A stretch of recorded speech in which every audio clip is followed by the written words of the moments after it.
ನಮಸ್ತೆ, welcome back to my channel Pavitra's happinest. ನಾನು ಈ ವಿಡಿಯೋದಲ್ಲಿ ತೋರಿಸ್ತಿರೋದು ಒಂದು ಸಿಂಪಲ್ ಆಗಿ ಅಷ್ಟೇ ಬೇಗ ಆಗುವಂಥ ಒಂದು ಚಾಕ್ಲೇಟ್ ಪುಡ್ಡಿಂಗ್ ರೆಸಿಪಿ. ಇದೊಂಥರ ಕೇಕ್ ಅಲ್ಲ, ಆದರೆ ಕೇಕ್ ಥರ ರೆಸಿಪಿ. ಯಾವಾಗಾದರೂ ಸಣ್ಣ ಪುಟ್ಟ ಸೆಲೆಬ್ರೇಷನ್ ಮಾಡಬೇಕು ಅಂದಾಗ ಕೇಕ್ ಬದಲು ಈ ಥರ ಮಾಡಿ ಕಟ್ ಮಾಡಿ ಸೆಲೆಬ್ರೇಷನ್ ಮಾಡ್ಬೋದು. ಬನ್ನಿ ಹೇಗೆ ಮಾಡೋದು ನೋಡ್ಕೊಳ್ಳೋಣ.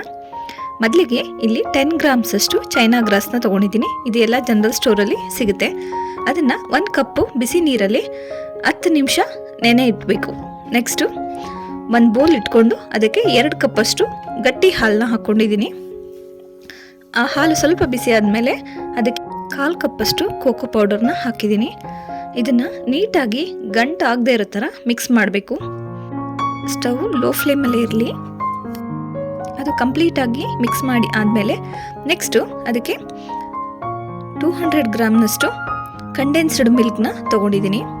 ಈ ಅಳತೆ ಸ್ವಲ್ಪ ಹೆಚ್ಚು ಕಮ್ಮಿ ಮಾಡ್ಕೋಬೋದು, ಯಾಕಂದರೆ ಸ್ವೀಟ್ ಎಷ್ಟು ಬೇಕೋ ಅಷ್ಟನ್ನು ಹಾಕಬೇಕಾಗತ್ತೆ. ಕೆಲವರು ತುಂಬ ಸ್ವೀಟ್ ಇಷ್ಟಪಡ್ತಾರೆ, ಕೆಲವರಿಗೆ ಕಮ್ಮಿ ಇರಬೇಕು. ಸೊ 200 ಗ್ರಾಮ್ನಷ್ಟು ಹಾಕಿದರೆ ಅದು ಮೀಡಿಯಮ್ ಇರುತ್ತೆ. ನಿಮಗೆ ಬೇಕು ಅಂದರೆ ಇನ್ನೂ ಸ್ವಲ್ಪ ಆ್ಯಡ್ ಮಾಡ್ಕೊಳ್ಳಿ. ನೆಕ್ಸ್ಟು ಫ್ಲೇವರಿಗೆ ಅಂತ ವೆನಿಲಾ ಎಸೆನ್ಸ್ನ ಹಾಕಿದ್ದೀನಿ. ಅದನ್ನು ಕೂಡ ಹಾಕಿ ನೀಟಾಗಿ ಮಿಕ್ಸ್ ಮಾಡ್ತಾ ಬನ್ನಿ. ಲೋ ಫ್ಲೇಮಲ್ಲೇ ಇರಲಿ. ನೋಡಿ, ಇಷ್ಟು ಈಗ ನೀಟಾಗಿ ಎಲ್ಲ ಮಿಕ್ಸ್ ಆಗಿದೆ. ಈಗ ಕುದೀತಾ ಇರಬೇಕಾದ್ರೆ ಮೊದಲು ನೆನೆಸಿಟ್ಕೊಂಡಿದ್ವಲ್ಲ ಚೈನಾ ಗ್ರಾಸು, ಅದನ್ನು ಹಾಕಿ ನೀಟಾಗಿ ಮಿಕ್ಸ್ ಮಾಡಿ. ಇದು ಅಷ್ಟೇ ಗಂಟಾಗದೆ ಇರೋ ಥರ ಚೆನ್ನಾಗಿ ವಿಸ್ಕ್ ಮಾಡಬೇಕಾಗತ್ತೆ. ಈಗ ನೋಡಿ ರೆಡಿ ಆಗಿದೆ.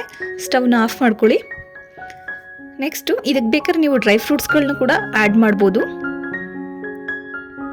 ನೆಕ್ಸ್ಟು ನಿಮಗೆ ಯಾವ ಶೇಪಲ್ಲಿ ಅದು ಬೇಕಾಗುತ್ತೆ ಆ ಥರದ ಪಾತ್ರೆಗಳನ್ನ ಇಟ್ಕೊಂಡು ಅದಕ್ಕೆ ನೀಟಾಗಿ ಸ್ಟ್ರೈನ್ ಮಾಡ್ಕೊಳ್ಳಿ. ಯಾಕಂದರೆ ಸಣ್ಣ ಪುಟ್ಟ ಗಂಟುಗಳಿದ್ರೂ ಕ್ಲಿಯರ್ ಆಗಲಿ ಅನ್ನೋ ಕಾರಣಕ್ಕೆ ಅದನ್ನು ಸ್ಟ್ರೈನ್ ಮಾಡ್ತೀವಿ. ಸ್ಟ್ರೈನ್ ಮಾಡಲೇಬೇಕು ಅಂತೇನಿಲ್ಲ, ಹಾಗೆ ಕೂಡ ಹಾಕೋಬೋದು. ಬಟ್ ಸ್ವಲ್ಪ ಲೈಟಾಗಿ ಕೆನೆಗಟ್ಟಿರುತ್ತಲ್ಲ, ಅದೆಲ್ಲ ಬಾಯಿಗೆ ಸಿಕ್ಕ ಹಾಗಾಗುತ್ತೆ ಅಂತ. ನೆಕ್ಸ್ಟು ಅದನ್ನು 1 ಅವರು ಫ್ರಿಡ್ಜಲ್ಲಿಟ್ಟು ತೆಗೀರಿ. 1 ಅವರ್ ಆದಮೇಲೆ ನೋಡಿ ಈ ಥರ ಇರುತ್ತೆ.